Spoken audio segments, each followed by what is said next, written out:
Hi mga mahal, ang ating topic ngayon na tinatanong ni Marso. Ang tanong niya ay, kailan ligtas ang isang babae? Yung bago o yung pagkatapos ng kanyang dalaw? So natin pag-uusapan for today's video. Interesado ka bang malaman kung ano nga ang sagot? Please keep on watching para bago yan. Kung bago ka pa lang sa akin channel, please consider to like this video and subscribe my channel.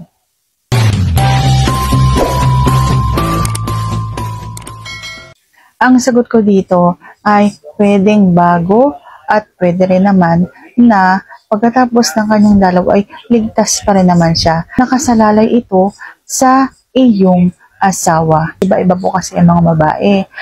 Pwede kong sabihin dito na ang pinakaligtas ay yung bago.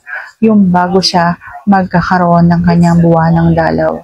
Pero minsan, ligtas pa rin naman ng isang babae yung pagkatapos niya, nakasalalay ito sa haba ng kanyang dalaw. At alam nyo ba na kapag halimbawang kinakapanyo ang isang babae, halimbawa, may nakapaka doon na madulas. Kapag halimbawang yung madulas na yun ay nahawakan mo, tapos pinagdikit mo yung dalawang daliri mo, tapos paghiwalayin mo siya, kapag halimbawang naputol, siguradong ligtas. Pero pagka hindi napuputol, yan ay siguradong hindi ligtas. At yan ay araw na pwedeng makabuo. Okay po? So sana sagot ko na tama ngayon dalawang. And if you like this video, please consider to like this video and subscribe my channel. Thank you for watching. See you on my next vlog.